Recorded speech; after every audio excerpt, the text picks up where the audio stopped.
نحمده ونصلي على رسوله الكريم أما بعد فأعوذ بالله من الشيطان الرجيم بسم الله الرحمن الرحيم ألف لام ميم ذلك الكتاب لا ريب فيه هدى للمتقين۔ آج ہمارے سبق کا آغاز ہوگا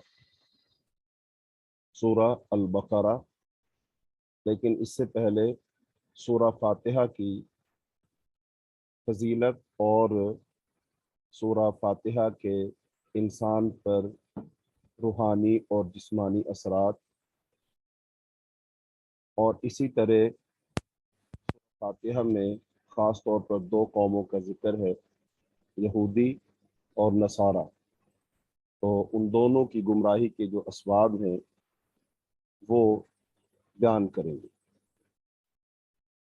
یعنی سورہ بقرہ آج انشاءاللہ شروع ہو جائے گی۔ تو سورہ بقرہ کا تعارف اور اس کی فضیلت اور سورہ بقرہ کا جو پس منظر ہے، جو اس کا شان نزول ہے،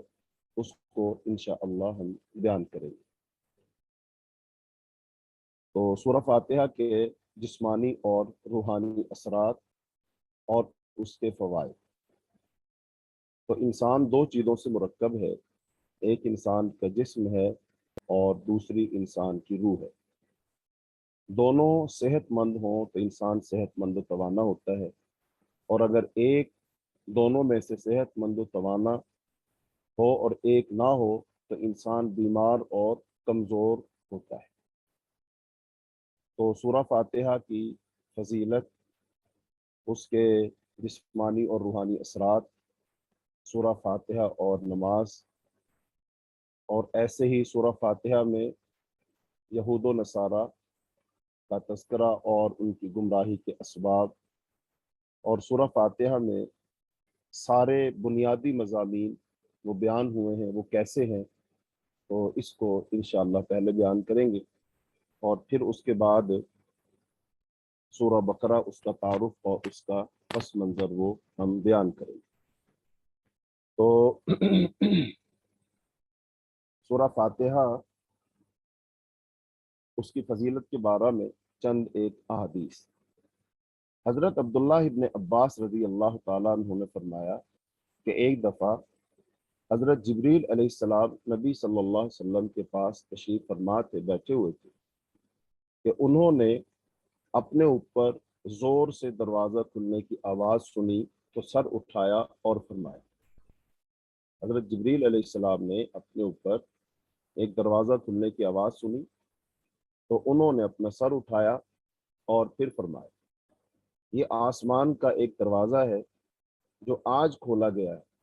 آج سے پہلے یہ کبھی نہیں کھولا گیا۔ تو اس سے ایک فرشتہ اترا،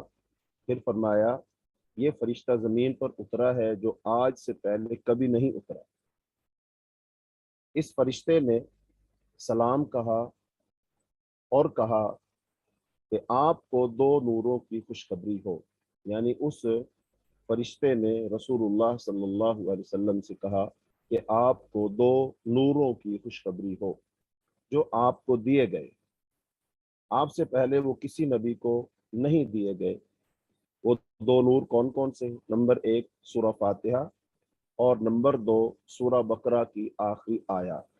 یہ دو نور ہیں، آپ ان دونوں میں سے جو حرف بھی پڑھیں گے وہ چیز آپ کو ضرور عطا کر دی جائے گی۔ یہ صحیح مسلم کی روایت۔ تو اس حدیث سے سورہ فاتحہ کی اور سورہ بقرہ کی جو آخری دو آیات ہیں ان کی فضیلت ثابت ہوتی ہے کہ ایسا دروازہ کھلا جو اس سے پہلے نہیں کھلا، پھر ایسا فرشتہ زمین پر اترا جو اس سے پہلے نہیں اترا، اور پھر اس فرشتے نے آ کر کے رسول اللہ صلی اللہ علیہ وسلم کو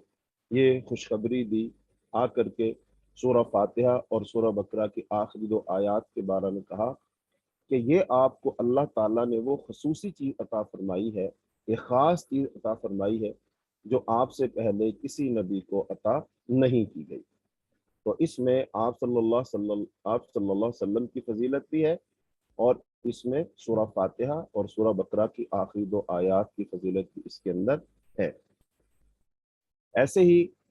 ابو سعید بن معلا رضی اللہ تعالیٰ فرماتے ہیں کہ نبی صلی اللہ علیہ وسلم میرے پاس سے گزرے، میں نماز پڑھ رہا تھا، آپ نے مجھے بلایا، میں نہ آیا یہاں تک کہ میں نے نماز پڑھی، تو نماز پڑھنے کے بعد میں آیا تو آپ صلی اللہ علیہ وسلم نے فرمایا تمہارے آنے میں کیا رکاوٹ بنی؟ میں نے عرض کیا میں نماز پڑھ رہا تھا۔ فرمایا کیا اللہ تعالیٰ نے فرمایا نہیں کہ اے لوگوں جو ایمان لائے ہو اللہ کی اور رسول کی دعوت قبول کرو؟ پھر فرمایا کیا میں تمہیں مسجد سے نکلنے سے پہلے قرآن مجید کی سب سے عظیم صورت نہ سکھاؤں؟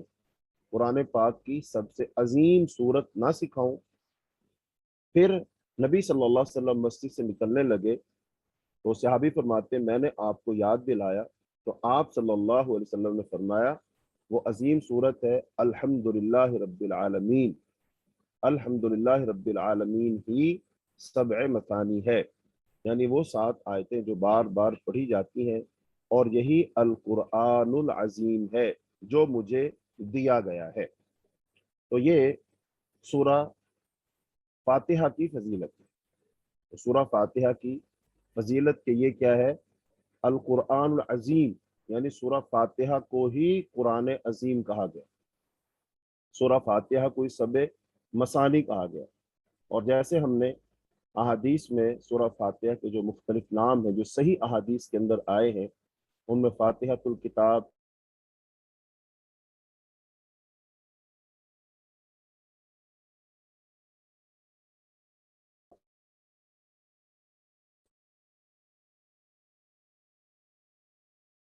اصل تو اب اس حدیث میں سورہ فاتحہ کو القرآن العظیم کہا گیا، یعنی کہ سورہ فاتحہ قرآن عظیم ہے۔ تو کہ یہاں سے وہی بات کہ قرآن سورہ فاتحہ کے اندر سارے کا سارا قرآن ہے، لیکن وہ کیسے ہے؟ وہ اجمالی طور پر ہے، مجمل ہے، اور سارے کا سارا قرآن پھر اس کی کیا ہے؟ تفسیر ہے، اس کی توضیح ہے۔ تو اسی لیے قرآن العظیم کہا گیا، اسی لیے ام الکتاب کہا گیا۔ کتاب کی ام کا معنی ماں بھی ہے نا، تو اس کے بارے میں کل بات ہوئی تھی۔ تو یہ ام الکتاب بھی ہے، ام القرآن بھی ہے، القرآن العظیم بھی ہے۔ تو یہ اسی لیے ہے کہ اس کے اندر قرآن پاک کے جو سارے مضامین ہیں، قرآن پاک کے بنیادی جو مضامین ہیں وہ اس کے اندر بیان کر دیے گئے۔ اس لیے کل یہ بات ہوئی تھی کہ اگر کوئی شخص سارے کا سارا قرآن نہ بھی سمجھ سکے، سارا قرآن وہ ضبط نہ بھی کر سکے، اگر وہ سورہ فاتحہ کو اچھے طریقے سے پڑھ لے، سمجھ لے، تو اس کے لیے سورہ فاتحہ ان تمام بنیادی عقائد، بنیادی مضامین اور قرآن پاک کا خلاصہ اس کو سمجھ آ جائے گا۔ تو اس لیے یہ صورت بہت عظیم صورت ہے۔ تو یہ تو اس کی فضیلت ہو گئی۔ تو اب سورہ فاتحہ کے جو جسمانی اثرات ہیں، یعنی کہ جسم پر جو سورہ فاتحہ کے اثرات مرتب ہوتے ہیں، سورہ فاتحہ کو پڑھا جائے، خود پڑھا جائے تب بھی، کسی پر پڑھا جائے تب بھی، اسی لیے سورہ فاتحہ پڑھ کر دم کیا جاتا ہے۔ سورہ فاتحہ کا ایک نام رقیہ بھی ہے، یعنی کہ ایسی سورت جس کو بطور دم کیا جاتا ہے۔ اور احادیث کے اندر اس کی وضاحت آئی ہے، پھر مختلف لوگوں نے اپنے اپنے تجربات کیے ہیں کہ سورہ فاتحہ پڑھ کر دم کیا گیا تو ایسے ایسے امراض جو لا علاج تھے، ڈاکٹروں نے، طبیبوں نے جس سے ہاتھ اٹھا لیا کہ ہم اس کا علاج نہیں کر سکتے، لیکن سورہ فاتحہ کو پڑھ کر ان پر دم کیا گیا تو اللہ رب العالمین نے شفا عطا فرما دی، اس لیے اس کا نام شفا بھی ہے۔ تو اس حوالے سے حضرت ابو سعید خدری رضی اللہ تعالیٰ عنہ فرماتے ہیں کہ ہم ایک سفر میں تھے، راستے میں اترے تو ایک لڑکی آئی اور کہنے لگی، ہمارے پاس ایک لڑکی آئی اور آ کر کہنے لگی قبیلے کے سردار کو سانپ نے کاٹ لیا ہے اور ہمارے لوگ غائب ہیں، تو کیا تم میں کوئی دم کرنے والا ہے؟ چنانچہ اس کے ساتھ ایک آدمی گیا جس کے متعلق ہمیں دم کرنے کا گمان نہیں تھا، یعنی ہم نہیں سمجھتے تھے کہ اس کو کوئی دم کرنا آتا ہے یا کوئی دم کرے گا، لیکن وہ گیا، اس نے اس سردار کو دم کیا تو وہ تندرست ہو گیا۔ سردار نے اسے 30 بکریاں دینے کو کہا اور ہمیں دودھ پلایا۔ جب وہ واپس آیا تو ہم نے اس سے پوچھا کیا تم اچھی طرح دم کر لیا کرتے تھے؟ اس نے کہا نہیں، میں نے صرف ام الکتاب کے ساتھ دم کیا، یعنی سورہ فاتحہ پڑھ کر میں نے دم کیا۔ ہم نے کہا جب تک ہم رسول اللہ صلی اللہ علیہ وسلم کے پاس نہ پہنچے تو کچھ نہ کرو، یعنی کہ یہ جو 30 بکریاں ملی ہیں ان کا ہم کچھ بھی نہیں کریں گے، یعنی ان کو ذبح نہیں کریں گے، کھائیں گے نہیں کہ جب تک ہم رسول اللہ صلی اللہ علیہ وسلم کے پاس نہ پہنچے۔ جب ہم مدینہ میں آئے تو ہم نے رسول اللہ صلی اللہ علیہ وسلم سے اس کا تذکرہ کیا، سارا واقعہ سنایا، تو آپ صلی اللہ علیہ وسلم فرمایا اسے کیسے معلوم ہوا کہ یہ دم ہے؟ بکریاں تقسیم کر لو اور میرا حصہ بھی رکھو۔ آپ نے فرمایا بکریاں تقسیم کر لو، یعنی جتنے لوگ تھے سب آپس میں تقسیم کر لیں اور اس میں سے میرا حصہ بھی رکھو۔ اور یہ صحیح بخاری کے اندر حدیث موجود ہے، حدیث نمبر 5007 نمبر حدیث۔ تو اس حدیث سے پتہ چلا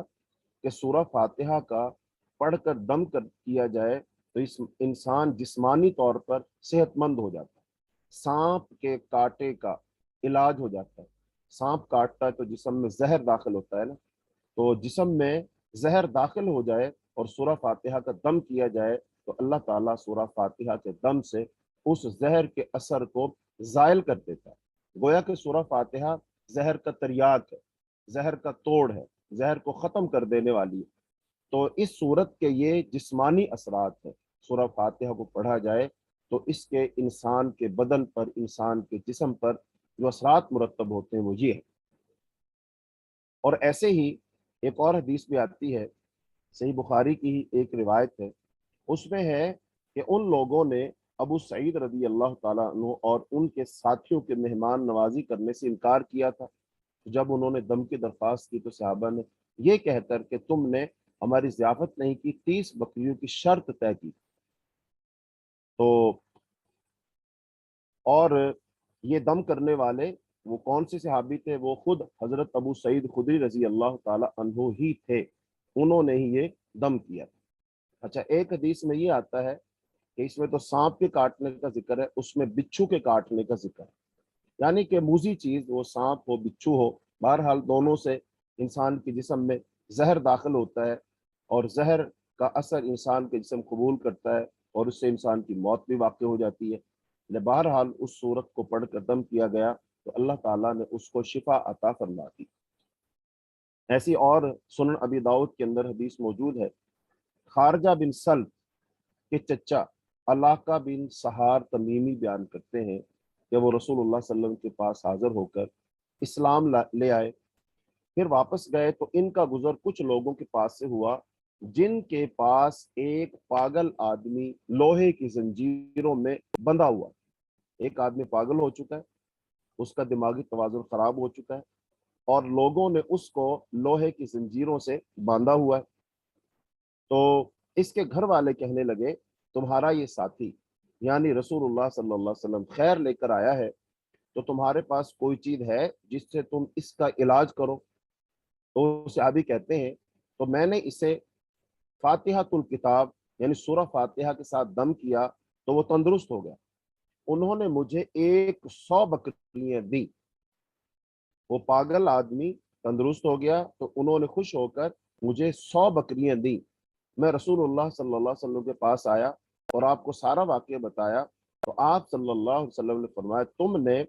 اس کے علاوہ بھی کچھ پڑھا، یعنی سورہ فاتحہ کے علاوہ بھی کچھ تم نے پڑھا؟ میں نے کہا نہیں۔ تو آپ صلی اللہ علیہ وسلم فرمایا بکریاں لے لو، مجھے اپنی عمر کی قسم، جس نے باطل دم کے ساتھ کھایا وہ جانے تم نے تو حق دم کے ساتھ کھایا ہے۔ تو پہلی 2 حدیثوں میں ذکر تھا کہ ایک شخص کو سانپ نے ڈس لیا، ایک کو بچھو نے کاٹ لیا، ان کا زہر تو اس شخص کے جسم میں داخل ہو گیا تو لہذا اس پر دم کیا گیا تو وہ جسمانی طور پر درست ہو گیا۔ اب یہ جو دوسری حدیث ہے سنن ابی داؤد کی، خارجہ بن سلم کے چچا والی حدیث، اس میں کیا ہے؟ وہ شخص پاگل ہو چکا تھا۔ اب پاگل کس وجہ سے ہوا تھا اس کا تو تذکرہ نہیں ہے، لیکن بہرحال وہ پاگل ہو چکا تھا۔ اس پاگل شخص کو سورہ فاتحہ کے ساتھ دم کیا گیا تو اس کا پاگل پن ختم ہو گیا، وہ تندرست ہو گیا۔ اس سے پتہ چلا سورہ فاتحہ کے انسان کے جسم پر اثرات مرتب ہوتے ہیں۔ تو سورہ فاتحہ انسان کے جسم کے لیے باعث شفا ہے۔ تو اس صورت کو آج چونکہ بہت سارے لوگ بہت ساری بیماریوں میں مبتلا ہے، اور نئی نئی بیماریاں ہیں، عجیب عجیب بیماریاں ہیں، اور ان بیماریوں کا علاج انسان کر رہے ہیں، لیکن اکثر و بیشتر لوگ مختلف ادویات کھاتے ہیں اور ساری ساری زندگی کھاتے رہتے ہیں۔ لہٰذا اب ان کو چاہیے کہ وہ سورہ فاتحہ کو پڑھیں اور سورہ فاتحہ کا دم کریں۔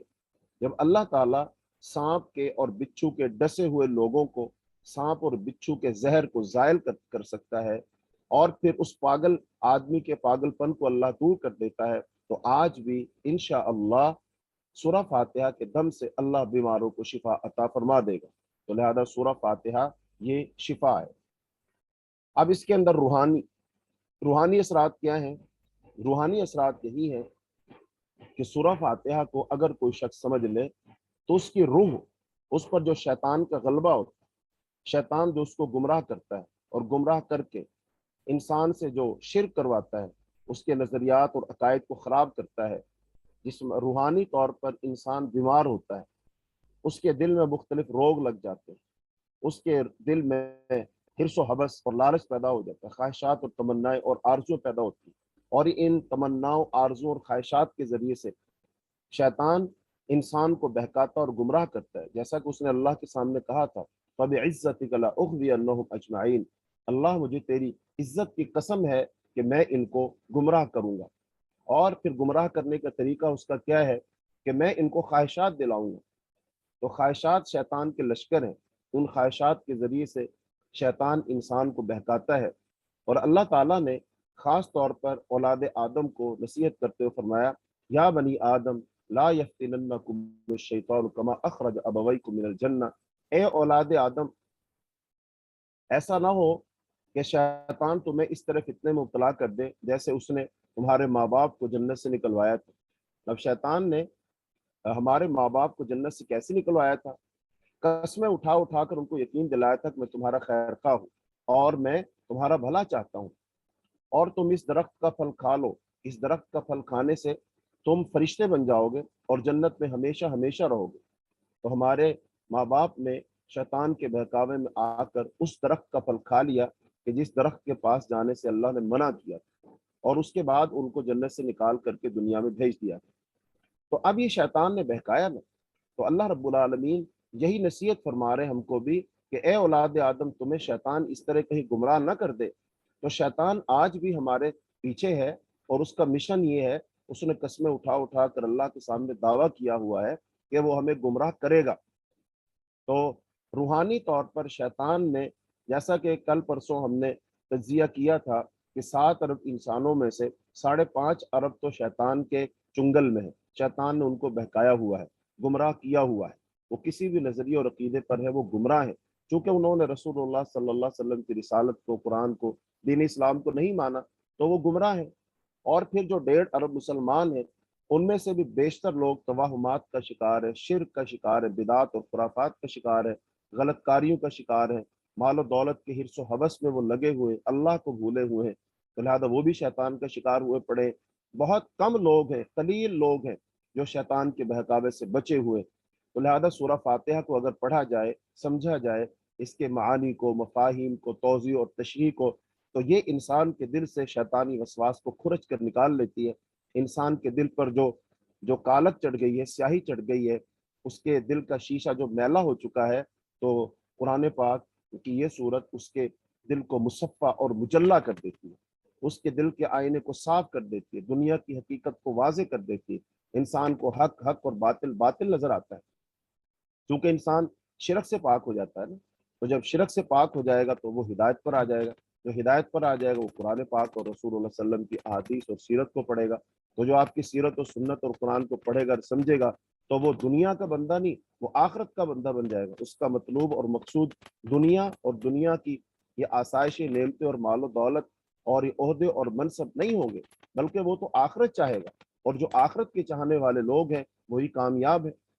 تو لہذا یہ روحانی طور پر بھی انسان کو صحیح کر دیتی ہے۔ تو اب آئیے سورہ فاتحہ اور نماز۔ جب یہ صورت اس قدر اہم ہے، سب سے زیادہ خیر والی صورت ہے، سب سے عظیم صورت ہے، اور جس صورت کے پڑھنے سے جسمانی اور روحانی طور پر انسان درست ہو جاتا ہے، تو اسی صورت کو بار بار پڑھنے کا حکم دیا گیا۔ اسی لیے ہمیں حکم دیا گیا کہ ہم اس کو ہر نماز میں پڑھیں۔ تو نبی صلی اللہ علیہ وسلم نے ارشاد فرمایا لا صلاۃ لمن لم یقرأ بفاتحۃ الکتاب، کہ جو سورہ فاتحہ کو نماز میں نہ پڑھے اس کی نماز نہیں ہوتی، بلکہ سورہ فاتحہ ہی نماز ہے۔ اس کو الصلاۃ کہا گیا۔ الصلاۃ، الصلاۃ نماز کو کہتے ہیں نا، تو سورہ فاتحہ کو ہی نماز کہا گیا۔ یہ صحیح مسلم کے اندر روایت ہے، حضرت ابو ہریرہ رضی اللہ عنہ بیان کرتے ہیں، جس نے کوئی نماز پڑھی جس میں ام القرآن یعنی سورہ فاتحہ نہ پڑھی، وہ ناقص ہے، وہ ناقص ہے، وہ ناقص ہے، 3 دفعہ فرمایا۔ تو حضرت ابو ہریرہ رضی اللہ عنہ سے کہا گیا، ہم امام کے پیچھے ہوتے ہیں، تو فرمایا اسے اپنے دل میں پڑھو، کیونکہ میں نے رسول اللہ صلی اللہ علیہ وسلم کے کہتے ہوئے سنا، اللہ تعالیٰ نے فرمایا میں نے صلات کو اپنے اور اپنے بندے کے درمیان 2 نصف حصوں میں تقسیم کر لیا ہے۔ میں نے، اللہ فرماتے میں نے نماز کو 2 حصوں میں تقسیم کر لیا ہے، اور میرے بندے کے لیے ہے جو اس نے سوال کیا۔ تو جب بندہ کہتا ہے الحمدللہ رب العالمین، تو اللہ تعالیٰ فرماتے ہیں میرے بندے نے میری حمد کی۔ اور جب وہ نمازی کہتا ہے الرحمن الرحیم، تو اللہ تعالیٰ فرماتا ہے میرے بندے نے میری ثنا کی۔ اور جب وہ کہتا ہے مالک یوم الدین، تو اللہ تعالیٰ فرماتے ہیں میرے بندے نے میری تمجید، بزرگی بیان کی۔ اور کبھی فرماتا ہے میرے بندے نے اپنا آپ میرے سپرد کر دیا۔ یعنی جب کہتا ہے نا انسان مالک یوم الدین، تو اللہ تعالیٰ یہ فرماتے ہیں میرے بندے نے اپنا آپ میرے سپرد کر دیا۔ پھر جب وہ کہتا ہے ایاک نعبد و ایاک نستعین، تو اللہ تعالیٰ فرماتے ہیں یہ میرے اور میرے بندے کے درمیان ہے، اور میرے بندے کے لیے ہے جو اس نے سوال کیا۔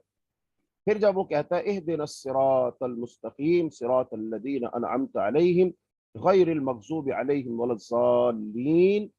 تو اللہ تعالیٰ فرماتا ہے یہ میرے بندے کے لیے ہے اور میرے بندے کے لیے ہے جو اس نے سوال کیا۔ تو اب اس حدیث سے پتہ چلا کہ کس چیز کو تقسیم کیا اللہ پاک نے؟ نماز کو۔ اچھا، اب نماز میں کس چیز کا تذکرہ کیا ہے؟ سورہ فاتحہ کا۔ تو گویا کہ سورہ فاتحہ ہی نماز ہے، سورہ فاتحہ کو ہی تقسیم کیا اللہ تعالیٰ نے۔ تو اس لیے اب جو بندہ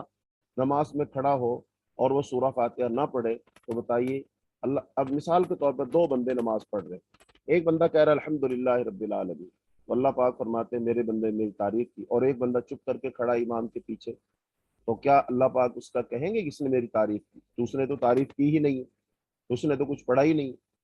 الرحمن الرحیم اس نے کہا نہیں، تو اللہ پاک فرمائیں گے اس نے میری ثنا کی۔ ظاہری بات ہے جو پڑھے گا، جو کہے گا، اس کے بارے میں اللہ پاک فرمائیں گے نا، اللہ پاک اس کے پڑھنے کا ہی جواب دیں گے نا۔ تو اس لیے سورہ فاتحہ کو ہی صلاح کہا گیا۔ اور حضرت ابو ہریرہ رضی اللہ تعالیٰ عنہ وہ فرماتے ہیں جس نے نماز پڑھی جس میں سورہ فاتحہ نہ پڑھی تو اس کی نماز ناقص ہے، ناقص ہے، ناقص ہے۔ خداج ان کا لفظ آتا ہے، خداج کہتے ہیں اونٹنی کا وہ بچہ جو وقت سے پہلے وہ جن دیتی ہے، تو ایسا بچہ ناقص الخلقت ہوتا ہے نا، تو اس لیے یہ کہا گیا۔ تو سورہ فاتحہ اور نماز، تو نماز میں سورہ فاتحہ کو ہر صورت پڑھنا چاہیے۔ اب سورہ فاتحہ میں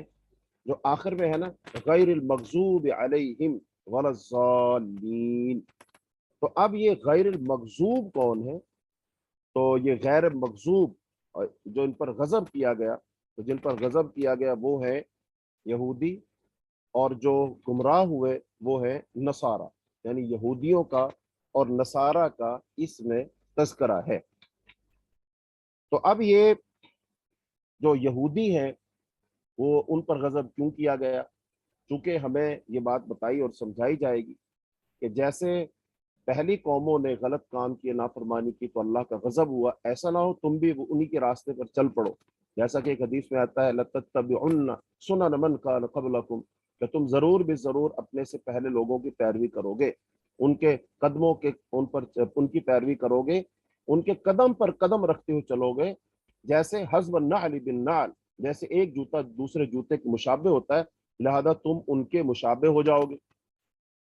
تو لہذا اس لیے ہمیں یہ بتایا اور سمجھایا جا رہا ہے دیکھو وہ لوگ اس راستے پر چلے تو گمراہ ہوئے اور اللہ کے ان پر عذاب ہے، ایسا نہ ہو تم بھی اس راستے پر چلو اور تم پر بھی اللہ کا عذاب آ جائے، لہٰذا ان کاموں سے تم نے بچنا ہے۔ چنانچہ عدی بن حاتم بیان کرتے ہیں کہ رسول اللہ صلی اللہ علیہ وسلم نے فرمایا الیہود مغضوب علیہم والنصارى ضلال، کہ یہود مغضوب علیہم ہیں اور نصارہ گمراہ ہیں۔ یہ سنن ترمذی کے اندر روایت موجود ہے۔ اب جو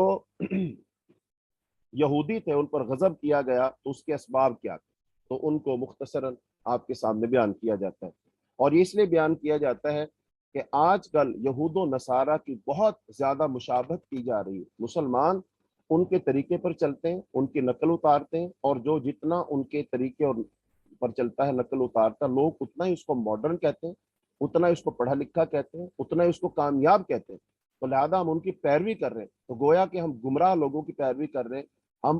اس قوم کی پیروی کر رہے ہیں کہ جو تباہ و برباد ہوئے۔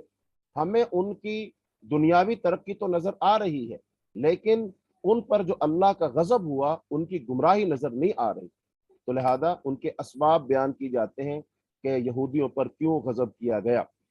تو نمبر ایک، اللہ کی کتاب میں تحریف، انہوں نے اللہ کی کتاب میں تحریف کی، اس کو تبدیل کیا۔ اللہ کی آیات کو چھپانا، یعنی کسی بات کو ظاہر کیا کسی کو چھپا دیا۔ اللہ کی حدود مثلا رجم اور ہاتھ کاٹنے کو معطل کرنا، اللہ پر جھوٹ باندھنا، اپنے پاس سے مسائل بیان کر کے انہیں اللہ کا حکم قرار دینا، نبی صلی اللہ علیہ وسلم پر حسد کی وجہ سے ایمان نہ لانا، اور باہمی ضد کی وجہ سے 72 فرقوں میں بٹ جانا، یہ ان کے اسباب ہے جس کی وجہ سے ان پر اللہ کا غضب کیا گیا۔ تو اگر آپ دیکھیں گے تو یہ بہت سارے اسباب ہمارے اندر بھی ہیں۔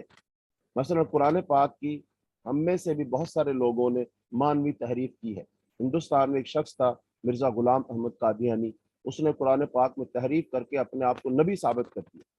اور آج بھی بہت سارے لوگ بہت سارے غلط مسائل بیان کر کے قرآن پاک کی غلط تعویل کر کے بتاتے ہیں دیکھو یہ بھی قرآن میں لکھا ہو، یہ بھی قرآن میں لکھا ہو۔ ایسے ہی ہم نے بھی اللہ تعالیٰ کی جو حدود ہیں ان کو نافذ نہیں کیا۔ مثلا چور کا ہاتھ کٹنا چاہیے، کہاں آج چور کا ہاتھ کٹتا ہے؟ جو شادی شدہ ہے، جو شادی شدہ شخص مرد عورت اگر وہ زنا کرے اس کو رجم کیا جائے، کہاں آج رجم کیا جاتا ہے؟ ہماری عدالتیں ان کو سزائیں دیتی ہیں، جیل میں ڈالتی ہیں، ان کو جرمانہ کر دیتی ہیں، لیکن ان کو رجم نہیں کیا جاتا، چور کا ہاتھ نہیں کاٹا جاتا، اور ایسی جو دیگر اللہ تعالیٰ کی حدود ہیں، سزائیں ہیں، ان کو نافذ نہیں کیا جاتا۔ تو یہ ہم بھی یہود کے طریقے پر چل رہے ہیں، اور پھر اپنے پاس سے ایسے ایسے مسائل لوگ نکالتے ہیں اور ان کو منسوب کر دیتے قرآن و حدیث کی طرف، اور جب ان سے کہا جائے بھائی کہ اس کا ثبوت قرآن سے دو کہاں ہے، حدیث سے دو کہاں ہے، تو پھر وہ جھگڑنے پہ آ جاتے ہیں، کہتے ہیں تمہارا فرقہ اور ہے، ہمارا فرقہ اور ہے، تم اور جماعت سے، ہم اور جماعت سے۔ نہیں بھائی، ہم سب کی ایک جماعت ہے، ہم سب مسلمان ہیں، ہمارا قرآن بھی ایک ہے، اللہ بھی ایک ہے، رسول بھی ایک ہے، تو لہذا ہمیں تو ثبوت چاہیے نا، ریفرنس دو، حوالہ دو، بتاؤ کہاں لکھا ہو یہ، تاکہ تم جو کر رہے ہو ہم بھی کریں۔ تو اس لیے بہت سارے مسلمان اس راہ پر چل پڑے۔ شاہ ولی اللہ محدث دہلوی رحمۃ اللہ علیہ وہ فرماتے ہیں کہ اگر تم چاہو کہ یہود کا نمونہ دیکھو تو ان علماء سو کو دیکھ لو جو دنیا طلب کر رہے ہیں اور پہلے لوگوں کی تقلید کے عادی ہو چکے ہیں، جنہوں نے کتاب و سنت کی صریح آیات و احادیث سے منہ موڑ لیا اور کسی عالم کے تکلف، اس کے تشدد اور اس کے استحسان کو مضبوطی سے پکڑ لیا۔ چنانچہ انہوں نے معصوم پیغمبر کے کلام سے منہ موڑ لیا اور من گھڑت احادیث اور فاسد تعویلات سے چمٹ گئے جو ان کی ہلاکت کا باعث بن گئے۔ ایسے ہی اب جو نصارہ ہیں وہ کیوں گمراہ ہوئے، اس کے اسباب کیا تھے؟ جو مسیح علیہ السلام کے ماننے والے،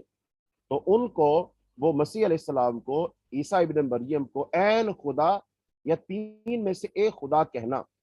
مریم کو تین میں سے ایک خدا کہنا، مسیح مریم اور صلیب کی پوجا کرنا، قبروں کو مسجدیں بنانا، اپنے مذہبی پیشواؤں احبار اور رہبان کو رب بنانا، تو اس وجہ سے وہ گمراہ ہوئے۔ اگر دیکھا جائے تو ہمارے ہاں بھی یہی ہے کہ ہم نے بھی اپنے احبار، اپنے علماء کو، ان کی بات کو حرف آخر سمجھ لیا اور ہم ان کی پیروی کرتے ہیں، وہ جو چاہے کہہ دیں، ہم ویسے ہی کرنا شروع کر دیتے ہیں۔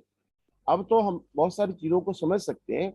بہت سارے لوگ ہیں، آپ ان کو دیکھیں گے، یوٹیوب پہ دیکھیں گے، سوشل میڈیا پہ دیکھیں گے، وہ ماشاءاللہ بڑی ٹوپی پہنی ہوئی ہے، دستار باندھی ہوئی ہے، جبہ شبہ پہنا ہوا ہے، ہاتھ میں تسبیح پکڑی ہوئی ہے، گلے میں پھولوں کی مالا ہے، اور لوگ ان کے ہاتھ چوم رہے ہیں اور ان کے قدموں میں اپنا سر رکھ کے ان کو باقاعدہ سجدہ کر رہے اور ان کو نذرانہ دے رہے، اور لوگ اس کو تعظیم سمجھ رہے۔ اور اسی طرح بہت سارے لوگ ہیں کہ وہ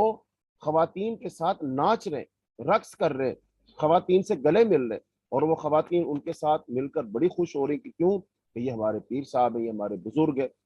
تو لہذا ایسا کچھ یہاں ہو رہا ہے، جبکہ شریعت تو اس کی مخالف ہے۔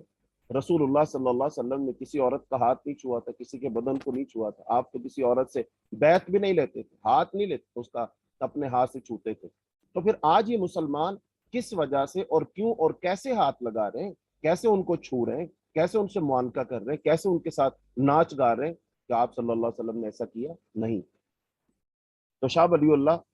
محدث دہلوی رحمۃ اللہ علیہ اس کے بارے میں فرماتے ہیں اگر چاہو کہ اس گروہ کا نمونہ دیکھو تو بزرگ اولیاء کی آج کل کی اولاد کو دیکھ لو کہ وہ اپنے باپ دادا کے متعلق کیا گمان رکھتے ہیں، چنانچہ تم انہیں پاؤ گے کہ وہ ان کی بزرگی بیان کرتے ہیں، جتنا مبالغہ ہو سکے کرتے ہیں، اور عنقریب وہ لوگ جان لیں گے جنہوں نے ظلم کیا وہ لوٹنے کی کون سی جگہ لوٹ کر جائیں گے۔ تو یہ اسباب ہے جو یہود و نصارہ کے گمراہی کے۔ اب یہاں پر ذہن میں رکھیے، جو نصارہ تھے نا، وہ گمراہ ہوئے کس وجہ سے؟ وہ گمراہ ہوئے تقلید کی وجہ سے، اندھی تقلید، بغیر علم کے بات کو ماننا، بغیر حوالے کے بات کو ماننا، جو کہا جائے اس کو مان لینا۔ تو ان کی گمراہی کا سبب یہ ہے۔ اور یہودی جو ان پر غضب کیا گیا، ان کا حال یہ تھا کہ وہ باتوں کا انکار کرتے تھے، یعنی ان کے پاس علم تو تھا لیکن وہ حق بات کو چھپاتے تھے، حق بات کو بتاتے نہیں تھے، پوری بات بیان نہیں کرتے تھے، آدھی بات بیان کرتے، آدھی بات بیان نہ کرتے۔ تو گویا وہ علم ہونے کے باوجود گمراہ ہو گئے اور اللہ کے غضب کا شکار ہو گئے۔ اور نصارہ اس وجہ سے اللہ کے غضب کا شکار ہو گئے کہ وہ جہالت تھے، جاہل تھے، ان کے پاس علم نہیں تھا۔ تو لہذا سورہ فاتحہ میں جو سارے بنیادی مضامین بیان کیے گئے ہیں، وہ کیسے بیان کیے گئے ہیں، وہ کس لفظ کے تحت، کس آیت کے تحت آتے ہیں۔ یعنی آپ یوں سمجھ لیجئے، قرآن پاک سورہ فاتحہ کی 7 آیات ہیں، تو قرآن پاک کو 7 بڑے حصوں میں آپ تقسیم کر سکتے ہیں۔ 7 بڑے حصوں میں قرآن پاک کو ہم تقسیم کر لیں گے تو قرآن کا ایک حصہ ایک آیت کے تحت آ جائے گا، دوسرا حصہ دوسری آیت کے تحت آ جائے گا، چونکہ سارے قرآن کا جو خلاصہ ہے وہ سورہ فاتحہ، تو اس پر ہم ایک نظر ڈالتے ہیں۔ تو سارے مضامین کا خلاصہ کیسے ہے؟ وہ ایسے ہے کہ یوم الدین، اس میں آخرت، ثواب و عذاب اور وعدے اور وعید کا ذکر ہے۔ ایاک نعبد میں بندوں کو اللہ سے مانگنے، اسی کے سامنے عاجزی کرنے، اپنی تمام عبادات زبانی ہو یا بدنی یا مالی اسی کے لیے خاص کرنے، اور اسے ہر شریک سے پاک قرار دینے کی تعلیم ہے۔ اسے توحید الوہیت کہتے ہیں۔ تمام پیغمبر اسی کی دعوت دیتے رہے، توحید الوہیت کی۔ وَإِيَّاكَ نَسْتَعِينُ میں آپ ایک انسان اپنے آپ کو مکمل طور پر اللہ تعالیٰ کے حوالے کرنے، اسی پر توکل کرنے اور عبادت اور دوسرے تمام معاملات میں اسی سے مدد مانگنے کی تعلیم ہے، کہ اگر اس کی مدد نہ ہو تو کچھ بھی نہیں ہو سکتا، اللہ تعالیٰ کی مدد نہ ہو تو کچھ بھی نہیں ہو سکتا، اور اسے استعانت کہتے ہیں۔ الصراط المستقیم میں شریعت کے تمام احکام، پورا اسلام اور پورا قرآن شامل ہے۔ اہدنا میں زندگی کے ایک ایک لمحہ میں راہ راست پر چلنے اور آخری دم تک بلکہ جنت میں پہنچنے تک اس پر قائم رہنے کی دعا کی تعلیم ہے۔ اور انعمت علیہم میں انبیاء، صدیقین، شہداء اور صالحین کی تاریخ اور ان کے واقعات کی طرف اشارہ ہے، اور ان جیسے اعمال صالحہ اختیار کرنے کی ترغیب ہے تاکہ ان کے ساتھ جنت میں جا سکیں۔ المغضوب علیہم میں یہود اور ان تمام اقوام کی تاریخ کا ذکر ہے جو حق جاننے کے باوجود اس کی مخالفت پر اڑ گئے، اور الضالین میں نصارہ اور ان تمام لوگوں کے واقعات کی طرف اشارہ ہے جو راہ راست سے بھٹک گئے، اور ان دونوں قسم کے لوگوں کے اعمال بد سے اجتناب کی تلقین ہے تاکہ ان کے ساتھ جہنم میں جانے سے بچے رہیں۔ تو ان 7 آیات میں قرآن کے مزید مضامین کا ذکر ہر ایک آیت کی الگ تفسیر میں بھی وہ دیکھا جا سکتا ہے۔ تو گویا کہ اب یہ خلاصہ ہے سارے قرآن کا، ساری بنیادی تعلیمات ان کے اندر آ گئی ہے۔ اس لیے اگر کوئی شخص سورہ فاتحہ کو ہی پڑھ لے، سورہ فاتحہ کو ہی سمجھ لے، تو سورہ فاتحہ دین کو سمجھنے، عقائد کو درست کرنے، صراط مستقیم پر چلنے، ہر قسم کی گمراہی سے، بدعات سے، خرافات سے، شیطان کے فریبوں سے، چنگل سے بچانے کے لیے سورہ فاتحہ کافی ہے۔ اسی لیے اسے القرآن العظیم کہا گیا، ام الکتاب کہا گیا، اور اس سورت کے اندر سب سے زیادہ خیر ہے، یہ سب سے عظیم سورت اسی لیے ہے کہ اس میں قرآن کی ساری عظمت سما دی گئی ہے۔ اس میں اللہ تعالیٰ کی کبریائی اور عظمت کو بیان کر دیا گیا، اللہ کے جلال کو بیان کر دیا گیا، اللہ کی حاکمیت کو، اللہ کے واحد معبود ہونے، اللہ کے حاکم ہونے کو بیان کر دیا گیا ہے۔ اسی لیے یہ القرآن العظیم ہے، ام الکتاب ہے، اس کے اندر سب سے زیادہ خیر اور بھلائی ہے۔ تو یہ سورہ فاتحہ کے بارے میں وہ ضروری باتیں تھیں جن کو میں نے مناسب خیال کیا کہ ان کو میں آپ کے گوش گزار کر دوں۔ اللہ تعالیٰ مجھے آپ کو اس سے نفع دے گا۔ اب ہم آتے ہیں قرآن پاک کی دوسری صورت۔ تو قرآن پاک کی دوسری صورت ہے سورہ البقرہ۔ تو سب سے پہلے اس کا نام اور اس کی وجہ تسمیہ۔ البقرہ کہتے ہیں عربی میں گائے کو، گائے کو کہتے ہیں البقرہ۔ تو بقرہ گائے کو کہتے ہیں۔ تو اس صورت میں گائے کو ذبح کرنے کا ایک واقعہ ہے، تو اس واقعہ کی مناسبت سے اس کا نام رکھا گیا بقرہ، سورۃ البقرہ، یعنی وہ سورت جس میں گائے کے واقعہ کا تذکرہ ہے۔ دوسرا یہ کہ یہ سورت مدنی سورت ہے، یعنی مدینہ منورہ میں ہجرت کے بعد نازل ہوئی ہے، اور اس کی 286 آیات ہیں اور اس کے 40 رکوع ہیں۔ اس کے 286 آیات ہیں اور اس کے 40 رکوع ہیں۔ تو یہ سورت کا یہ نام ہوا۔ اب اس کے بعد اس سورت کی جو فضیلت ہے اس کو ہم بیان کریں گے، اور اس کے بعد اس سورت کا جو شان نزول ہے، اس کا جو پس منظر ہے، اس کے اندر کن کن باتوں کو بیان کیا گیا ہے، تو اس کا ہم تذکرہ آج کریں گے۔ تو قرآن مجید کی 7 سب سے لمبی صورتوں میں سے یہ ایک صورت ہے، جن کی اہمیت کے پیش نظر رسول اللہ صلی اللہ علیہ وسلم نے فرمایا، من اخذ السبع الاول فهو حبر، جس نے پہلی 7 صورتیں حاصل کر لی وہ بہت بڑا عالم دین بن گیا۔ یہ مسند احمد کے اندر روایت موجود ہے، یعنی جس نے پہلی 7 بڑی صورتوں کو لے لیا، سیکھ لیا، سمجھ لیا، تو وہ شخص بہت بڑا عالم دین بن گیا۔ اور اب یہ 7 صورتیں کون سی ہیں؟ یہ ابن راہویہ رحمۃ اللہ علیہ نے کہا کہ 7 صورتوں سے مراد سورہ بقرہ، آل عمران، نساء، سورہ مائدہ اور انعام اور سورہ اعراف اور سورہ یونس۔ تو یہ 7 صورتیں ہیں۔ تو ان 7 صورتوں میں سے ایک صورت کون سی ہے؟ وہ سورہ البقرہ ہے۔ اور دوسری حدیث کہ اس صورت کے اندر بہت سے مواعظ اور احکام اور قصص ہیں۔ رسول اللہ صلی اللہ علیہ وسلم نے اسے سنام القرآن، قرآن کی کوہان کہا۔ اونٹ جو ہوتا ہے نا، اس کی کوہان ہوتی ہے، تو جو کوہان ہوتی ہے اونٹ کا وہ سب سے بلند حصہ ہوتا ہے۔ تو قرآن پاک کی کوہان جو ہے وہ سورہ البقرہ ہے۔ سورہ البقرہ کو قرآن کی کوہان کہا گیا۔ اور آپ صلی اللہ علیہ وسلم نے فرمایا، اپنے گھروں کو مقبرے نہ بناؤ، یقیناً شیطان اس گھر میں داخل نہیں ہوتا جس میں سورہ بقرہ کی تلاوت کی جاتی ہے۔ یہ اس سورت کی عظمت ہے، اس کی جلالت ہے، اس کی شان اور عظمت ہے کہ شیطان جو ہمارا دشمن ہے، ہمارے گھروں میں بسیرا کرتا ہے، ڈیرے لگاتا ہے، حتیٰ کہ وہ تو انسان کے ساتھ گھر میں داخل ہوتا ہے۔ آپ صلی اللہ علیہ وسلم فرمایا، جب تو اپنے گھر میں آؤ باہر سے اور گھر میں داخل ہو تو سلام کہو، اللہ کا نام لو، چونکہ تمہارے ساتھ ایک شیطان ہوتا ہے اور وہ تمہارے ساتھ گھر میں داخل ہونا چاہتا ہے، اور اگر تم نے اللہ کا نام نہ لیا تو وہ گھر میں داخل ہوتا ہے۔ نہ صرف داخل ہوتا ہے بلکہ وہ دوسرے شیطانوں کو بھی بلاتا ہے اور ان سے کہتا ہے، آ جاؤ، اس گھر میں ہمارا رات کا کھانا بھی ہے اور اس گھر میں رات بسر کرنے کی جگہ بھی ہے،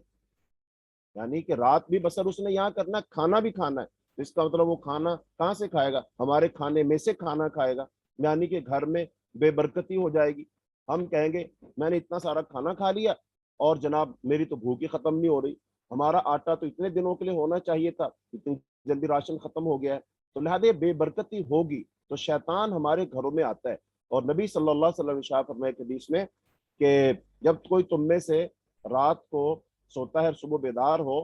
تو پھر جب اپنی ناک کو 3 مرتبہ جھاڑے، یعنی جب ہم وضو کرتے ہیں ناک میں پانی چڑھاؤ اور ناک کو 3 مرتبہ اچھے طریقے کے ساتھ جھاڑو، چونکہ ان شیطان یبیت علی خیشومہ، کہ بے شک شیطان جو ہے رات کہاں بسر کرتا ہے؟ انسان کی ناک کا یہ جو بانسا ہے نا، یہ جو ہڈی ہے نتنوں کے درمیان جو جگہ ہے، یہاں پر رات بسر کرتا ہے شیطان۔ اس لیے فرمایا اس کو ناک کو جھاڑو 3 مرتبہ۔ اس سے پتہ چلا شیطان ہمارے گھروں میں بھی آتا ہے، پھر رات بھی بسر ہماری ناک میں کرتا ہے، پھر کھانا بھی یہاں کھاتا ہے۔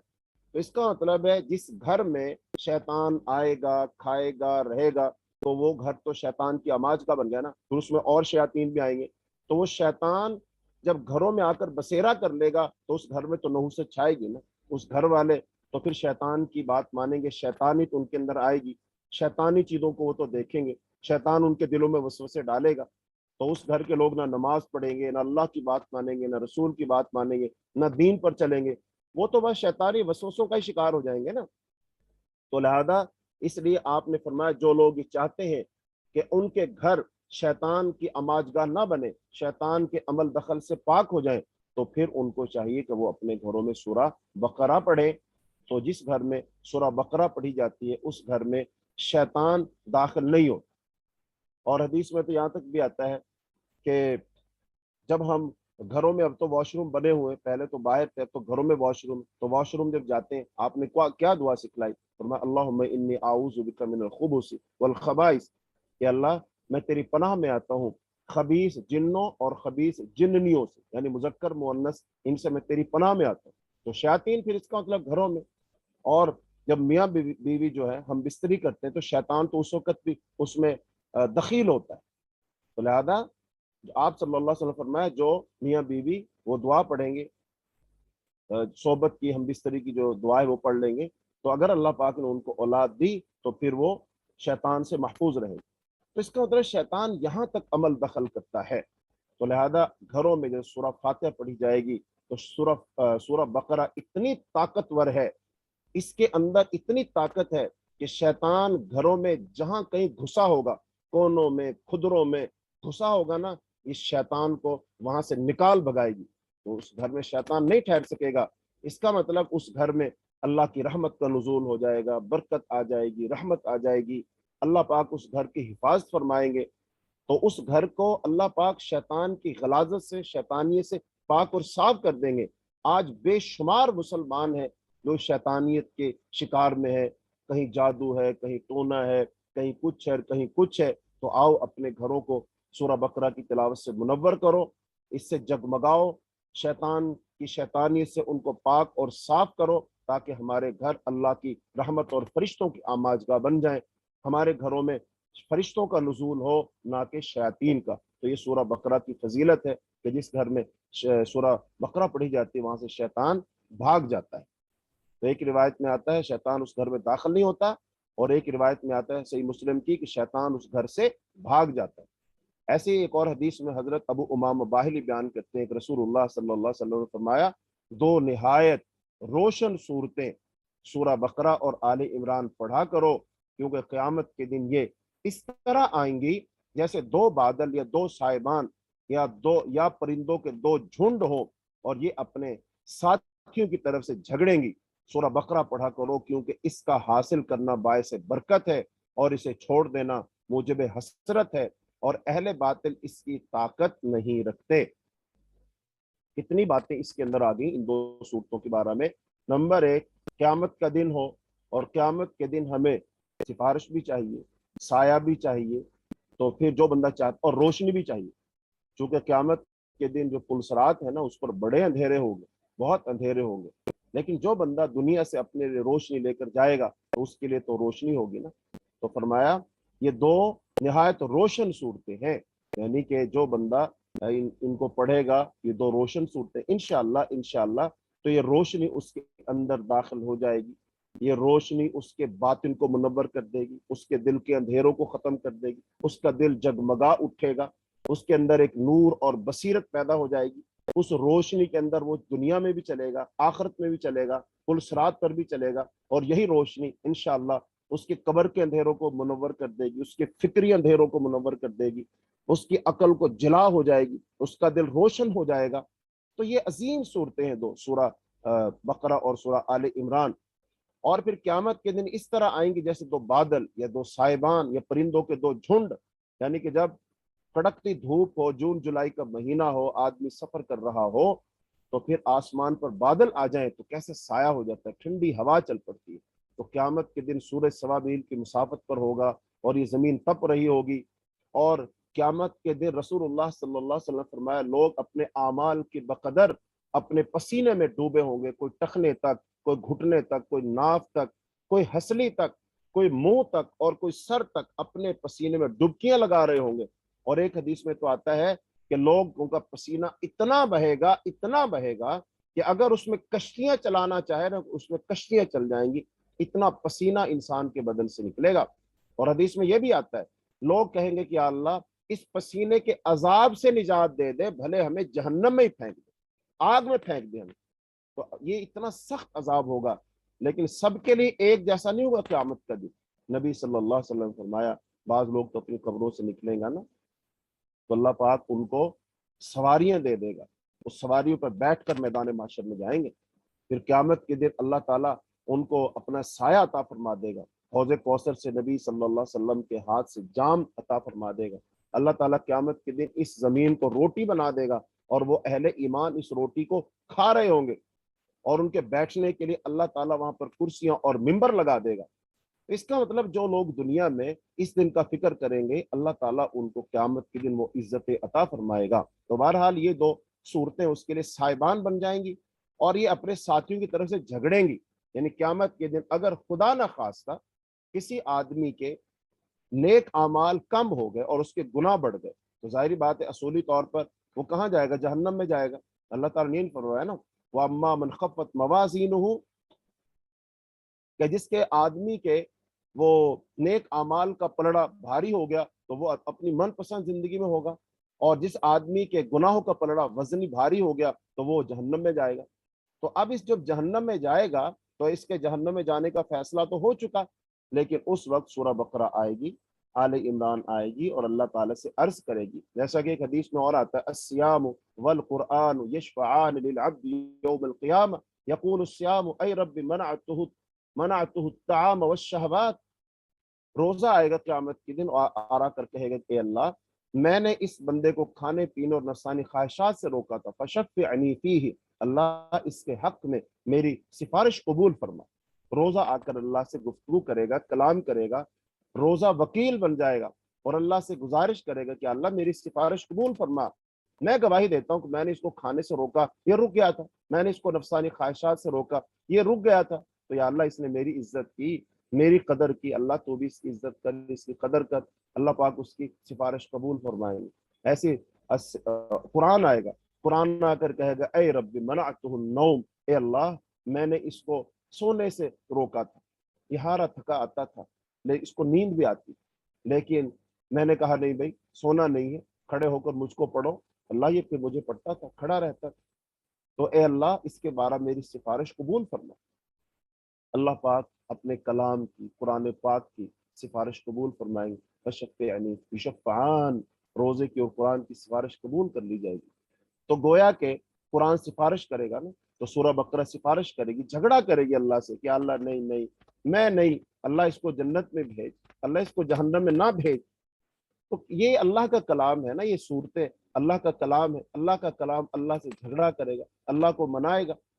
تو اللہ تعالیٰ بڑا غفور الرحیم ہے، اللہ سفارش قبول کرے گا۔ تو اس لیے فرمایا سورہ بقرہ پڑھا کرو کیونکہ اس کا حاصل کرنا باعث برکت ہے۔ اب جو چاہتا ہے نا اس کو برکتیں ملیں تو اس کو برکتیں چاہیے نا، برکت اولاد میں چاہیے، مال میں چاہیے، گھر میں چاہیے، عمر میں چاہیے، سوچ فکر میں چاہیے۔ جس کو برکت چاہیے، جو برکتوں کا متمنی ہے، آئے وہ سورہ بقرہ کو پڑھے۔ سورہ بقرہ پڑھنے سے برکت ملتی ہے۔ اور اسے چھوڑ دینا باعث حسرت ہے، یعنی کہ جو لوگ سورہ بقرہ کو نہیں پڑھیں گے وہ قیامت کے دن حسرتیں کریں گے، خواہشیں کریں گے، کاش کہ ہم نے اسے پڑھا ہوتا، کاش کہ ہم نے اسے سمجھا ہوتا، کاش کہ ہم نے اس کو وقت دیا ہوتا، تو آج یہ ہماری بھی سفارش کرتی، آج ہمارے اوپر بھی سائبان کرتی، آج ہمارے لیے بھی جھگڑا کرتی۔ تو قیامت کے دن یہ نور اور برہان اور روشنی بن جائے گی۔ تو اہل باطل اس کی طاقت نہیں رکھتے، اب جو اہل باطل ہے نا وہ اس کی طاقت نہیں رکھتے۔ تو ایسے عائشہ رضی اللہ تعالیٰ فرماتی ہیں کہ سورہ بقرہ اور سورہ نساء اس زمانے میں اتری جب میں رسول اللہ صلی اللہ علیہ وسلم کے پاس تھی۔ تو یہ سورہ بقرہ کی کچھ فضیلتیں تھیں جو آپ کے سامنے بیان کی گئی۔ تو اب سورہ بقرہ کا جو پس منظر ہے، چونکہ پس منظر سمجھنا کسی بھی چیز کا وہ ضروری ہوتا ہے، سیاق و سباق، اس کا شان نزول، اس کا پس منظر، چونکہ اگر کوئی چیز آؤٹ آف کنٹیکس ہو جائے نا، سیاق و سباق سے ہٹ کر بات کی جائے تو بات سمجھ نہیں آتی، لیکن جب آدمی کو کسی بات کا پس منظر معلوم ہو تو پھر وہ بات اچھے طریقے سے سمجھ لیتا ہے۔ تو اس لیے سورہ بقرہ جو ہے اس کا پس منظر ہمیں سمجھنا چاہیے۔ تو سب سے پہلے سورہ بقرہ جو مدنی صورت ہے، اور مدینہ میں یہ کب نازل ہوئی؟ ہجرت کے بعد یہ صورت نازل ہوئی، ہجرت کے بعد جو ابتدائی دور تھا، مدنی ابتدائی دور تھا، اس میں یہ صورت نازل ہوئی ہے۔ تو اب لہٰذا مدینہ کے جو حالات تھے، ظاہری بات ہے مدینہ میں دو قسم کے لوگ تھے، بلکہ تین قسم کے کہہ لیجیے۔ ایک تو وہ لوگ جو مسلمان ہو چکے تھے، نمبر دو وہ قبائل یعنی اوس اور خزرج، دو قبائل جو تھے مشرکین کے قبائل تھے، تو لہذا یہ مشرکین کے قبائل ہو گئے، مشرک ہو گئے یعنی مسلمان اور مشرک۔ اور تیسرے یہاں پر یہودیوں کو تین قبائل تھے، بنو نذیر، بنو قریظہ اور بنو قینقاع، یہ تین بڑے قبائل تھے یہودیوں کے۔ اور جو یہودی تھے، ظاہری بات ہے یہ جو اوس اور خزرج والے لوگ تھے یہ تو ان پڑھ جاہل لوگ تھے، ان کے پاس تو کوئی علم نہیں تھا، کتاب نہیں تھی، بس کچھ توہمات تھے، کچھ خیالات تھے۔ ایسی اہل مکہ بھی اپنے آپ کو دین ابراہیمی پر کہا کرتے تھے، لیکن در حقیقت ان کے پاس کچھ تھا نہیں۔ تو بہرحال اب یہ یہودیوں کو اپنے میں بڑا دیندار اور اہل علم، اہل کتاب سمجھا کرتے تھے، تو یہ یہودیوں کی ہی بات مانا کرتے تھے، یہودیوں سے ہی رہنمائی لیا کرتے تھے۔ تو اب ہجرت سے قبل جب مکہ میں اسلام کی دعوت دی جا رہی تھی تو خطاب زیادہ تر مشرکین عرب کی طرف تھا، جن کے لیے اسلام کی آواز ایک نئی اور غیر مانوس آواز تھی۔ اب ہجرت کے بعد سابقہ یہودیوں سے پیش آیا کہ جن کی بستیاں مدینہ سے بالکل متصل واقع تھی۔ یہ لوگ یعنی یہودی توحید، رسالت، وحی، آخرت اور فرشتوں ان سب کے قائل تھے، سب کو مانا کرتے تھے، کیونکہ یہ ساری چیزیں تو تمام انبیاء کی دعوت رہی ہیں نا، یہ تو وہ بنیادی باتیں جو سارے نبیوں نے اپنی اپنی امتوں کو دی ہیں، لہٰذا ان کو سمجھتے تھے،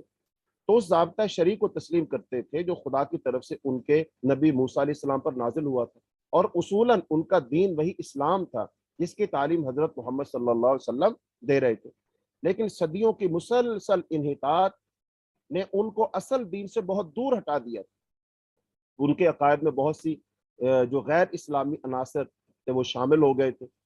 جن کے لیے تورات میں کوئی سند نہیں تھی، کوئی جواز نہیں تھا، یعنی کہ تورات سے ہٹ کر وہ کام کرتے تھے اور کہتے یہی تھے کہ یہ بھی تورات کا حصہ ہے۔ تو ان کی عملی زندگی میں بکثرت ایسے رسوم اور طریقے اور رواج آ گئے تھے جو اصل میں دین نہیں تھے، یعنی کہ یہی کہہ لیجئے ان کی من پسند چیزیں آ گئی تھی، رسوم و رواج آ گئے تھے، خواہشات، تمنائیں اور آرزویں آ گئی تھی، جو انہوں نے اچھا سمجھا، ان کے باپ دادا نے بس اس کو انہوں نے دین سمجھ لیا تھا۔ تو ان کے لیے تورات میں کوئی ثبوت نہیں تھا، تو خود تورات کو انہوں نے انسانی کلام کے اندر خلط ملط کر دیا تھا، جس کو چاہا، جو چیز چاہی تورات کے اندر انہوں نے داخل کر دی، اور خدا کا کلام جس حد تک لفظاً یا معنی محفوظ تھا اس کو بھی انہوں نے اپنی من مانی تعویلوں اور تفسیروں سے مسخ کر رکھا تھا۔ دین کی حقیقی روح ان میں سے نکل چکی تھی، اور ظاہری مذہبیت کا محض ایک بے جان ڈھانچہ باقی تھا جس کو وہ سینے سے لگائے ہوئے تھے، یعنی بس وہ سمجھتے تھے ہم نیک لوگ ہیں، ہمارے باپ دادا نبی تھے، پیغمبر تھے، ہم ان کی اولاد ہیں، ہم اللہ کے پسندیدہ اور چہیتے لوگ ہیں، بس یہ چیزیں ان کے اندر رہ گئی تھی، باقی جو دین تھا، علم تھا، وہ ان کے اندر سے رخصت ہو چکا تھا، اور ان کے علماء اور مشائخ، ان کے سرداران قوم اور ان کے عوام سب کی اعتقادی، اخلاقی اور عملی حالت بگڑ گئی تھی، اور اپنے اس بگاڑ سے ان کو ایسی محبت تھی کہ وہ کسی اصلاح کو قبول کرنے پر تیار نہیں ہوتے تھے۔ صدیوں سے مسلسل ایسا ہو رہا تھا کہ جب کوئی اللہ کا بندہ انہیں دین کا سیدھا راستہ بتانے آتا تو وہ اس نبی کو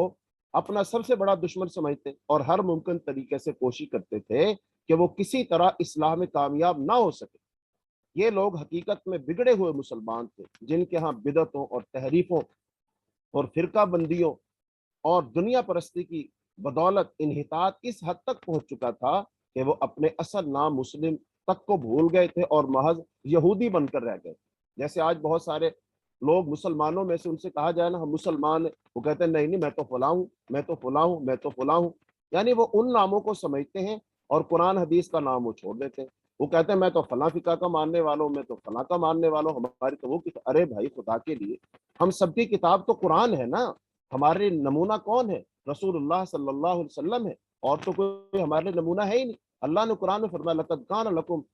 فی رسول اللہ اسوۃ حسنہ وما آتاکم الرسول فخذوہ وما نہاکم عنہ فانتہوا اطیعوا اللہ واطیعوا الرسول ولا تبطلوا اعمالکم۔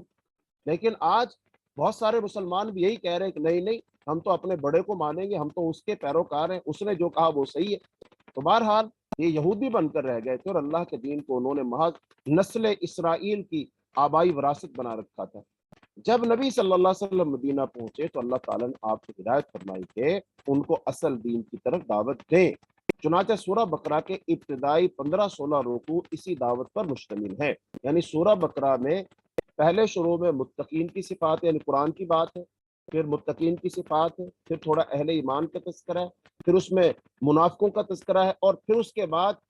یہودیوں کا تذکرہ آگے تسلسل کے ساتھ آئے گا۔ یعنی سورہ بقرہ میں سب سے زیادہ کس قوم کا تذکرہ آئے گا؟ یہودیوں کا تذکرہ آئے گا۔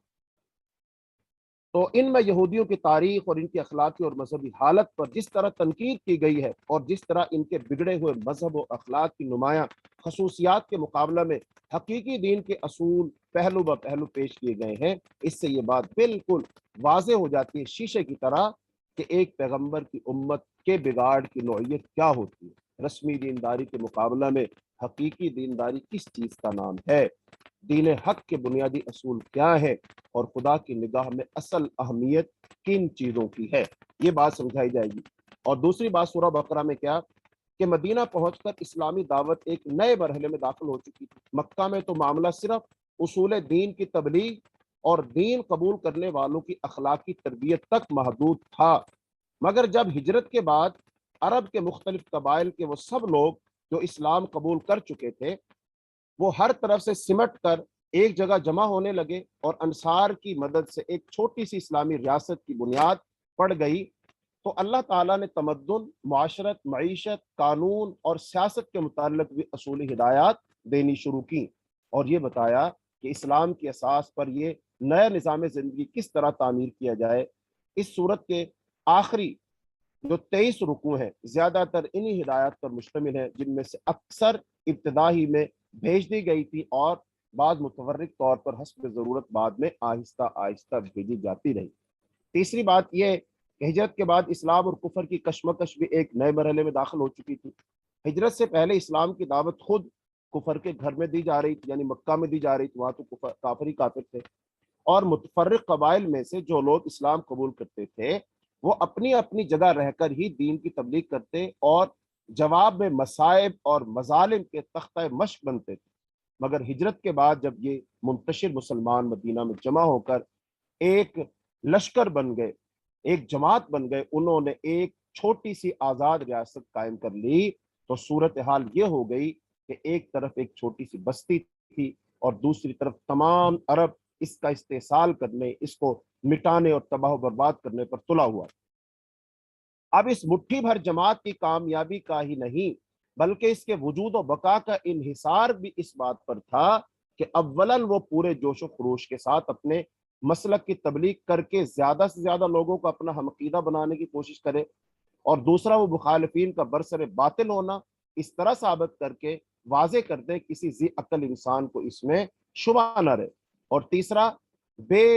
خان و مال ہونے اور تمام ملک کی عداوت اور مزاحمت سے دوچار ہونے کی بنا پر فقر و فاقہ اور ہمہ وقت بے امنی اور بے اطمینانی کی جو حالت ان پر طاری ہو گئی تھی، اور جن خطرات میں وہ چاروں طرف سے گھر گئے تھے، ان میں وہ ہراساں نہ ہو، خوف زدہ نہ ہو، بلکہ پورے صبر و ثبات کے ساتھ، استقامت کے ساتھ ان حالات کا مقابلہ کریں اور اپنے عزم میں ذرا تزلزل نہ آنے دیں۔ اور چوتھی بات، وہ پوری دلیری کے ساتھ ہر اس مسلح مزاحمت کا، حملے کا مقابلہ کرنے کے لیے تیار ہو جائیں جو ان کی دعوت کو ناکام بنانے کے لیے کسی طاقت کی طرف سے کی جائے، اور اس بات کی ذرہ برابر پرواہ نہ کریں کہ مخالفین کی تعداد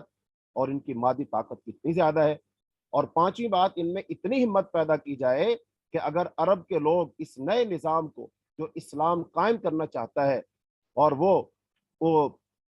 پیمائش سے آسانی سے قبول نہ کریں، تو انہیں جاہلیت کے فاسد نظام زندگی کو بزور طاقت مٹا دینے کی بھی ان میں ہمت ہو۔ اللہ تعالیٰ نے اس سورہ میں ان پانچوں امور کے متعلق ابتدائی ہدایات دی ہیں، اور چوتھی بات اس سورت کے پس منظر کی یہ ہے، شان نزول کی یہ ہے کہ دعوت اسلامی کے اس مرحلہ میں ایک نیا عنصر بھی ظاہر ہونا شروع ہو گیا تھا، اور وہ عنصر کون سا تھا؟ تو ایک تو یہاں پر تھے نا مسلمان، دوسرے تھے وہ کفار، اور تیسرے تھے یہاں پر یہودی، اور چوتھا گروہ یہاں پر ایک پیدا ہو گیا، اور وہ چوتھا گروہ تھا منافقین کا۔ کون سا؟ منافقین کا۔ یہ منافقین کا عنصر تھا، اگرچہ نفاق کے ابتدائی آثار مکہ کے آخری زمانہ میں بھی نمایاں ہونے لگے تھے، مگر وہاں صرف اس قسم کے منافق پائے جاتے تھے جو اسلام کے برحق ہونے کے تو معترف تھے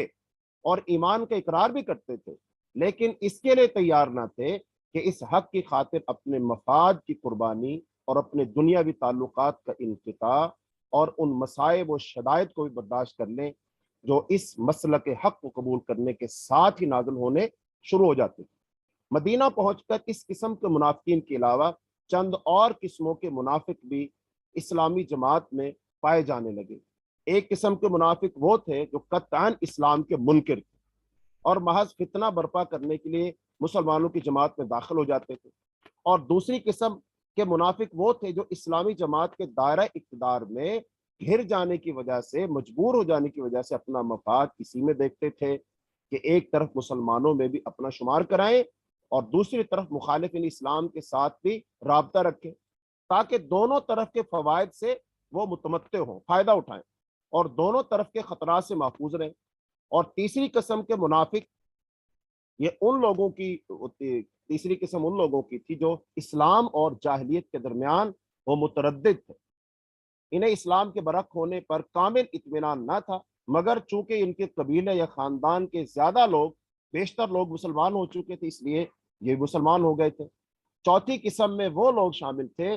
جو امر حق ہونے کی حیثیت سے تو اسلام کے قائل ہو چکے تھے، مگر جاہلیت کے طریقے اور اوہام اور رسمیں اور اپنے رواج اور خاندانی طور طریقے چھوڑنے اور اخلاقی پابندیاں قبول کرنے اور فرائض اور ذمہ داریوں کا بار بوجھ اٹھانے سے ان کا نفس انکار کرتا تھا۔ تو سورہ بقرہ کے نزول کے وقت ان مختلف اقسام کے منافقین کے ظہور کی محض ابتدا تھی، اس لیے اللہ تعالیٰ نے ان کی طرف صرف اجمالی اشارات فرمائے، بعد میں جتنی جتنی ان کی صفات اور حرکات نمایاں ہوتی گئیں، اسی قدر تفصیل کے ساتھ بعد کی صورتوں میں ہر قسم کے منافق کے متعلق ان کی نوعیت کے لحاظ سے الگ الگ ہدایات بھیجی گئیں۔ تو یہ ہے سورہ بقرہ کا پس منظر، شان نزول، اور یہ تھے مدینہ کے اس وقت کے حالات، اور یہ تھے جو عرب کے حالات اور مسلمانوں کے حالات، اور پھر یہ چار گروہ۔ تو لہذا انہی چیزوں کو سورہ بقرہ میں تفصیل کے ساتھ بیان کیا جائے گا۔ تو اللہ تعالیٰ سے دعا ہے اللہ تعالیٰ ہمیں سورہ بقرہ کو سمجھنے کی توفیق عطا فرمائے، اور سورہ بقرہ کے ان مضامین کو سمجھ کر کے اللہ جو حق باتیں ان کو قبول کرنے کی توفیق عطا فرمائے۔ آخر میں ایک اعلان ہے، وہ اعلان یہ ہے کہ کل بروز ہفتہ ہماری جو کلاس ہے نا وہ 1 گھنٹہ پہلے شروع ہوگی۔ ہماری کل بروز ہفتہ کلاس اب تو ہوتی ہے نا پاکستانی ٹائم کے مطابق 3:30 بجے، تو کل پاکستانی ٹائم کے مطابق ہوگی 2:30 پر 2:30 بجے، اور سعودی عرب کے ٹائم کے مطابق شروع ہوگی 12:30 پر، اور انڈیا کے ٹائم کے مطابق ہوگی 3 بجے، اور UAE کے ٹائم کے مطابق کل کلاس شروع ہوگی 1:30 پر، یعنی سعودی عرب میں 12:30 بجے، انڈیا میں 3 بجے، اور پاکستان میں 2:30 بجے، اور UAE میں 1:30 بجے۔ اور یہ صرف کل کا ٹائم ٹیبل ہے، چونکہ ہفتے کے دن ادارے میں کچھ لوگوں کی دوسری کلاسز بھی ہوتی ہیں، تو جس کی وجہ سے 1 گھنٹہ کلاس پہلے شروع کی جائے گی، اور باقی دنوں میں روٹین کے مطابق 3:30 بجے کلاس شروع ہوا کرے گی۔ تو اللہ رب العالمین سے دعا ہے کہ اللہ تعالی ہمیں قرآن کو پڑھنے والا سمجھنے والا بنائے، اور میں خاص طور پر دعا گو ہوں اپنی ان تمام ماؤں بہنوں بیٹیوں کے لیے کہ جو اپنا وقت نکال کر کے آرام چھوڑ کر کے قرآن سے محبت کا ثبوت دیتی ہیں اور کلاس میں حاضر ہوتی ہیں۔ حالانکہ کسی پر کوئی دباؤ نہیں ہے، تو کوئی آرام کرنا چاہے نہ لینا چاہے تو اس کی اپنی مرضی ہے نا، لیکن ان کے دلوں میں جو رغبت اور شوق اللہ کی طرف سے ہے، تو اللہ تعالیٰ ان سب کو جزائے خیر دے، اللہ آپ سب کو برکت دے، اللہ تعالیٰ آپ سب کے لیے آسانیاں پیدا فرمائے، اور ہمیں قرآن پاک کا جو دورہ ہے اس کو اسی طرح استقامت کے ساتھ تسلسل کے ساتھ پڑھنے پڑھانے اور سمجھنے کی توفیق عطا فرمائے۔ اللہ تعالیٰ ہمارے رمضان کو ہمارے لیے باعث خیر، باعث برکت، باعث بخشش بنائے۔ اللہ تعالیٰ قرآن روزے کی برکت سے اللہ ہماری دنیا آخرت کو اچھا کر دے، ہماری زندگی کے اندر سکون دے دے، اللہ ہمارے مسائل کو حل کر دے۔ تو انہی دعاؤں پر میں اکتفا کرتے ہوئے میں دعا پڑھوں گا، لیکن اس سے پہلے ایک اور اعلان کہ جو تفسیر کے بارے میں اگر آپ لوگوں کے کچھ سوالات ہوں، کوئی سوالات ہوں، آپ کچھ باتیں پوچھنا چاہتے ہو، تو اس کے لیے میرا واٹس ایپ نمبر ہے، وہ آپ لے لیں، اس کو نوٹ کر لیں، اور اس پر آپ رمضان کے مسائل ہوں، دوسرے مسائل ہوں، تو وہ آپ پوچھ سکتے ہیں۔ اور اسی طرح ہمارا یوٹیوب چینل بھی ہے، تو اس یوٹیوب چینل پر بھی دینی مسائل ہم انشاءاللہ بتاتے ہیں، فری آف کاسٹ بتاتے ہیں۔ تو جو مائیں بہنیں بیٹیاں کسی بھی قسم کے دینی مسائل، طہارت کے، روزے کے، نماز کے، تفسیر کے، زندگی کے جو بھی مسائل ہیں، وہ آپ پوچھنا چاہیں تو واٹس ایپ پہ آپ سوال بھیج سکتے ہیں، اور ایسے ہی ہمارا یوٹیوب چینل ہے اس کو بھی آپ دیکھ سکتے ہیں، اور فیس بک پر بھی وہی پیج ہے، وہ ہے الصدق یونیورسل کے نام سے، ALSSIDQ یونیورسل، الصدق یونیورسل۔ اور فون نمبر ہے ہمارا 032149442220، 032149442220۔ اب ہم دعا پڑھتے ہیں، سبحانک اللہم و بحمدک اشہد ان لا الہ الا انت استغفرک و اتوب الیک۔ السلام علیکم ورحمۃ اللہ وبرکاتہ۔